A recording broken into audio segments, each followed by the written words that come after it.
यह अपने आप में एकमात्र मंदिर है पूरे भारतवर्ष में जो जहाँ पर कि सूर्य किरण भी आती है, 7 बार की 7 सीढ़ियाँ हैं और ये ब्रह्मा विष्णु महेश का स्वरूप भी है। वह केतु ग्रह का वाहन आती है। इनका मंडल जो है सूर्पाकार है।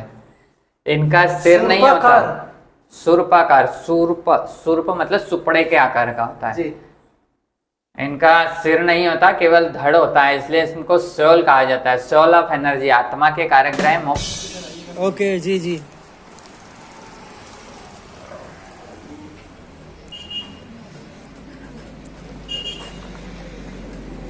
कौन सा रेस्टोरेंट?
कौन है? यही बांध अधूरा रह गया था। अच्छा ठीक, पर बहुत भी बन गया था तब भी रोक दिया गया। हाँ, लगभग तो गेट तो तैयार है ना, गेट लग गए थे पूरे। हाँ। या ये जो है टरबाइन लग चुके हैं शायद इसमें। 1 2 3 4 5 6 7 8 9 10। उसके बाद भी बंद हो गया। मेरे ख्याल से 600 मेगावाट का था, 600 मेगावाट का था। हाँ, 1100 मेगावाट तो वो है आपका इंदिरा सागर।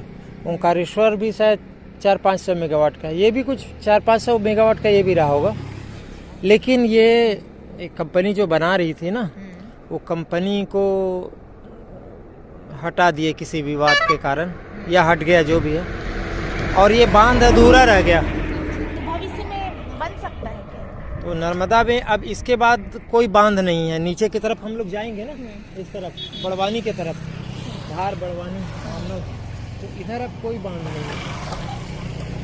अब यहाँ से तो हम लोग आके ऐसे महेश्वर से मंडलेश्वर, और फिर हम लोग जा रहे हैं अब कसरावद और खरगोन की ओर। चलिए चलिए।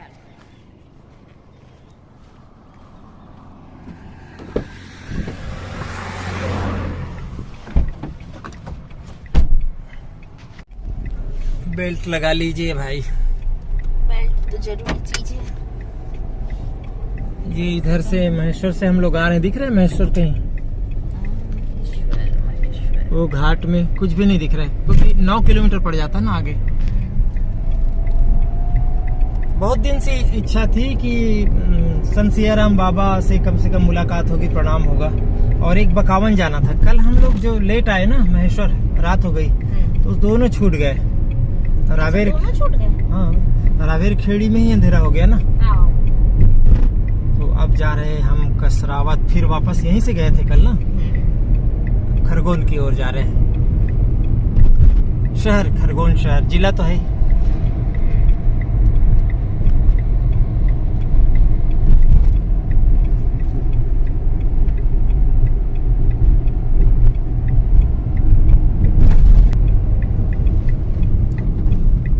सचिन सुभाष चंद्र यादव लिखा है। ये पूर्व मुख्यमंत्री थे भानु सुभाष यादव, अब उनके बेटे विधायक हैं। उनके एक बेटे सांसद थे इस तरफ से। छोटी कसरावद, बड़ी कसरावद, 2 कसरावद है आसपास। पीछे नहीं जा सकते फिर? कहाँ? वही संत सियाराम वाले आश्रम। नहीं, संत सियाराम उल्टा पड़ जाएगा फिर जाएंगे तो। कल रात हो गया ना, इसलिए। समाधि।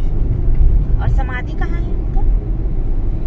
वहीं शायद हुआ है उनका अंतिम संस्कार। उसी जगह पे ना जहाँ पे रहते थे।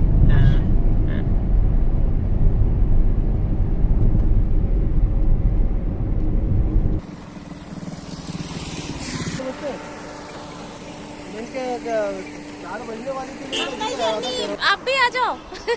बैलगाड़ी में मंगल जर्नी।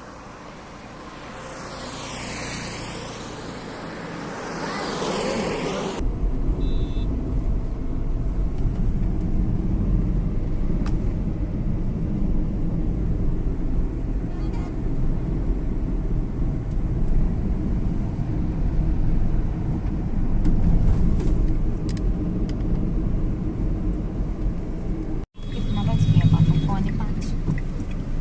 4:45 बज गया। सूर्य अभी भी तेज है। बहुत तेज है। दोस्तों नमस्कार, इस नए वीडियो में एक और आपका स्वागत है। इस वीडियो में हम पहुंच गए हैं अब खरगोन, महेश्वर से निकल के। जिला खरगोन। ये सूर्य चमक रहा है। सूर्य हमें ऊर्जा देती है, ताप देती है। गर्मी में परेशान भी हो जाते हैं, लेकिन सर्दी में यही सूरज हमको अच्छा लगता है। सूर्य है तो जीवन है। मानव का शरीर सूर्य और चांद के प्रभाव से अधूरा नहीं है, वैज्ञानिक रूप से भी। लेकिन हमारी धार्मिक दृष्टि से भी या ग्रह नक्षत्र के अनुसार भी सूर्य हमारा बहुत प्रभावी ग्रह है। ऐसे में हम आ गए हैं, हमारे जाकिर भाई यहाँ मिल गए। खरगोन पहुँच गए। नवग्रह मंदिर, ये नवग्रह मंदिर। तो आइए ये नवग्रह मंदिर की कहानी सुनाते हैं आपको। हम भी देखेंगे, आप भी जानिए। देश में प्रमुख रूप से 4 नवग्रह मंदिर हैं। उज्जैन, अच्छा, खरगोन, गुवाहाटी और कर्नाटक के वरुर। खरगोन का ये मंदिर नवग्रहों का खास मंदिर है। नवग्रहों में से एक सूर्य का यहाँ क्या चमत्कार होता है, क्या रहस्य है, आइए जानते हैं हम खरगोन के इस नवग्रह मंदिर से।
ये 7 सीढ़ियां हैं भावना, जो आप चढ़ के आई हो।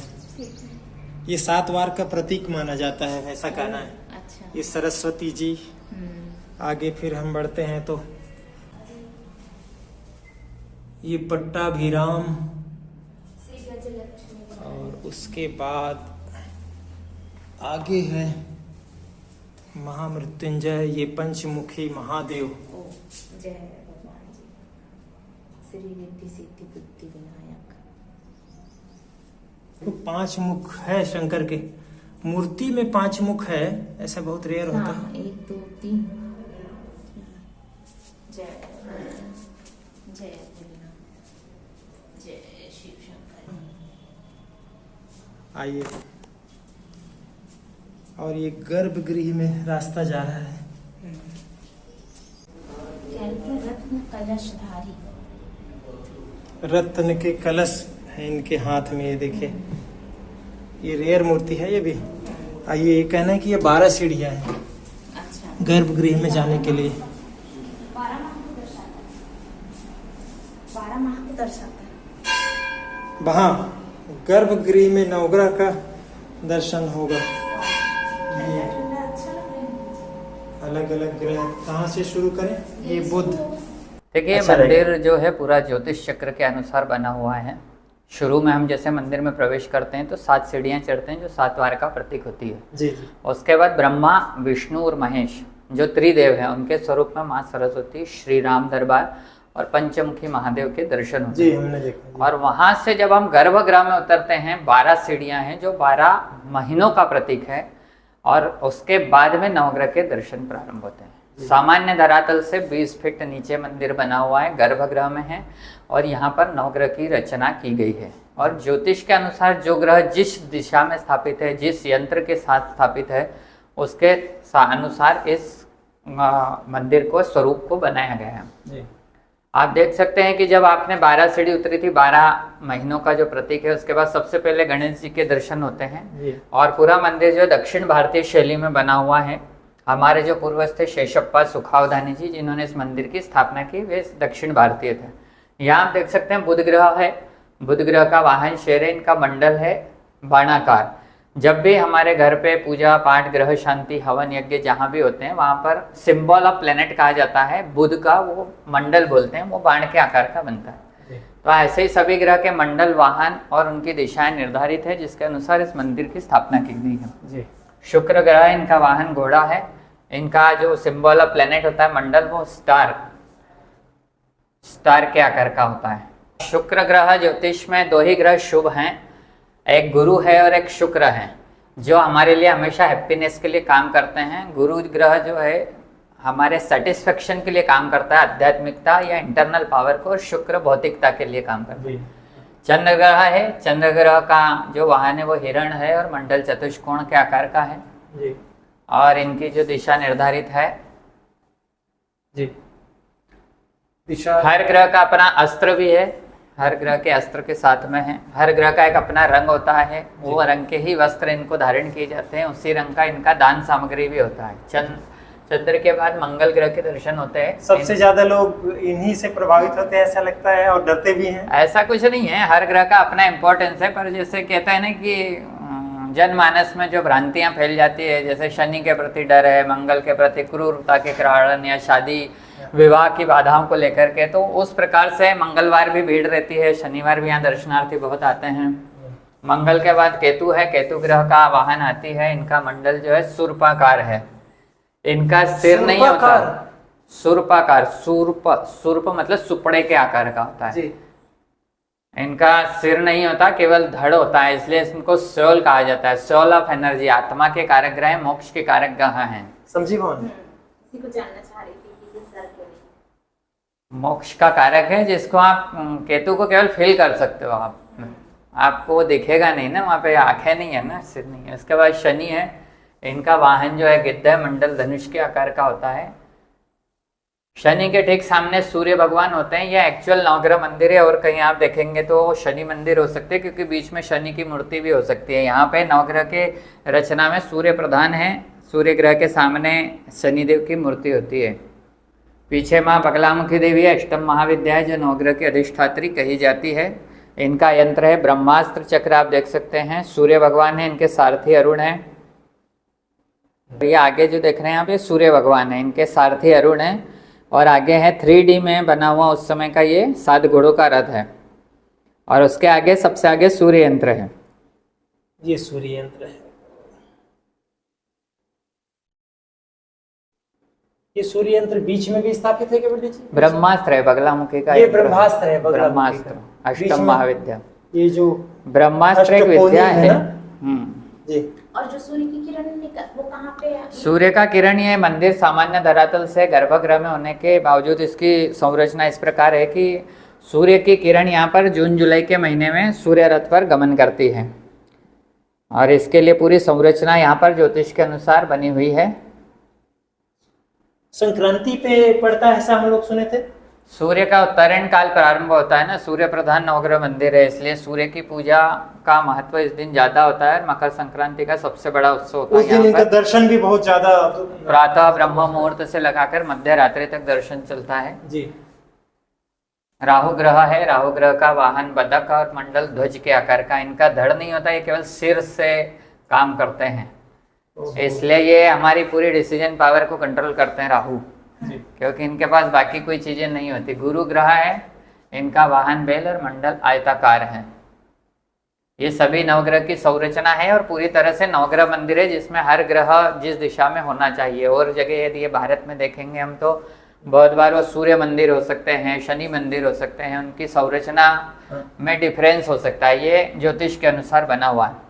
ब्रह्मा विष्णु महेश से हमारा दर्शन प्रारंभ हुआ था और यहाँ भगवान दत्तात्रेय हैं, ब्रह्मा विष्णु महेश के स्वरूप में इनके दर्शन यहाँ पर पूर्ण होते हैं। और यहाँ से हम 12 सीढ़ी वापस ऊपर चढ़ते हैं, जो 12 राशि का प्रतीक है। तो 12 राशि, 12 महीने, नवग्रह और 7 दिन, इसमें हमारा पूरा जीवन चक्र चल रहा है और इसी के आधार पर इस मंदिर की संरचना की गई है। मेला किस तरीके से यहाँ जो होता है, क्या दिन भर कितने? मकर संक्रांति सबसे बड़ा उत्सव है, सूर्य का महापर्व है, इसलिए इसी समय यहाँ पर मेले का आयोजन किया जाता है और लगभग 144 साल से लगातार नवग्रह मेले का आयोजन होते आ रहा है। कितना महत्वपूर्ण है? कहाँ कहाँ और दूसरी जगह ऐसा है नवग्रह का बड़ा मंदिर कहाँ है?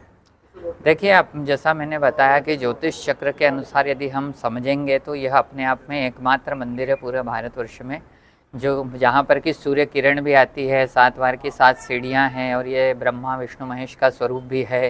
तो इस प्रकार का अपने आप में अनूठा ये एकमात्र मंदिर है और बहुत बड़ा विशाल मंदिर है, पूरा दक्षिण भारतीय शैली में और काले पत्थर से ही बना हुआ है। सभी मूर्तियां काले पत्थर से सभी मूर्तियां काले कितनी प्राचीन होंगी ये मूर्तियां? इसकी स्थापना संवत 1700 में की गई थी, आज से लगभग 250 वर्ष पूर्व। हमारे पूर्वज थे शेषप्पा जी सुखावधानी, वो देशाटन पे निकले थे। हम एक्चुअल साउथ इंडियन ब्राह्मण हैं और लगातार वंश परंपरा के अनुसार पूजा पाठ करते आ रहे हैं। उनको यहाँ तक घूमते हुए आने पे दृष्टांत हुआ था माँ बगलामुखी का कि यहाँ पर नवग्रह की स्थापना की जाए। तो उन्होंने नदी किनारे पे तपस्या करके माँ बगलामुखी को प्रसन्न किया और नवग्रह की स्थापना की। यहाँ पर नदी पर कुंड भी बने हुए हैं, सूर्य चक्र बना हुआ है, उसी समय से बना हुआ है और इसी कारण ये एक तीर्थ स्थान भी था किसी समय में। अभी नदी में पानी नहीं होने के कारण उसका उतना उपयोग नहीं हो पाता है। उस कुंड का महत्व क्या है पंडित जी? उसमें स्नान किया जाता है। मकर संक्रांति के महापर्व पर वो कुंड का बहुत महत्व है। वहाँ पर स्नान करने से हमें नवग्रह की शांति होती है और हमारे शरीर की जो भी व्याधियाँ हैं वो दूर होती है। तो पंडित जी ने हमें, लोकेश जागीरदार जी ने बहुत अच्छी जानकारी दी और कई मायनों में ये हम 4 प्रमुख नवग्रह मंदिर तो जानते हैं, जैसे मैंने शुरू में कहा था, वरुर कर्नाटक में, उज्जैन में और गुवाहाटी में, और ये एक खरगोन है। लेकिन इन सब में भी पंडित जी का जिस अनुसार कहना है तो ये अपने आप में उन 4 में भी अनूठा है ना पंडित जी? तो हम लोग आज इस नवग्रह मंदिर में हमारी नर्मदा यात्रा के दौरान आए। दोस्तों, नर्मदा भ्रमण के दौरान, भावना फिर मुझे टोकेगी, मैं अक्सर नर्मदा यात्रा कह देता हूँ। और इस वीडियो को हम यहीं ख़त्म करते हैं। दोस्तों, कैसा लगा ये अद्भुत नवग्रह मंदिर देख के आपको, और इसके बारे में जो पंडित जी ने बताया, ज़रूर आपकी जानकारी बड़ी होगी। इस तरफ आएँ आप तो इसको भी अपने सूची में शामिल कीजिए। भगवान दर्शन के पर्यटन के रूप से भी आप यहीं आसपास आते हैं तो यहाँ दर्शन के लिए जरूर आइए। हम इसीलिए तो हम लोग निकले हैं कि क्या क्या हम नर्मदा बेल्ट में देख सकते हैं। तो हमारे सारे वीडियो पिछले आप नहीं देखे होंगे तो जरूर देखिए, पूरा सीक्वेंस समझ में आ जाएगा। आज अगर 5 मार्च है तो आपको पता है, अभी पता चला यहाँ पे कि मकर संक्रांति के दिन सूर्य की रोशनी मंदिर के शिखर से होते हुए अच्छा, वो सूर्य की मूर्ति तक, सूर्य ग्रह की मूर्ति तक जाती है। आज अगर 5 मार्च को हम आए हैं तो ये वीडियो आपको अभी आ रहा है, आप जब देख रहे हो ना तो अप्रैल में ही हो गया, लेकिन ये उसी सीक्वेंस में आगे बढ़ते जाएगा। इस बीच हमारे दूसरे वीडियो भी आते रहेंगे। आप चैनल को सब्सक्राइब नहीं किया होगा तो सब्सक्राइब कीजिएगा दोस्तों, और वीडियो को लाइक शेयर कीजिएगा, कमेंट भी कीजिएगा। नर्मदे हर।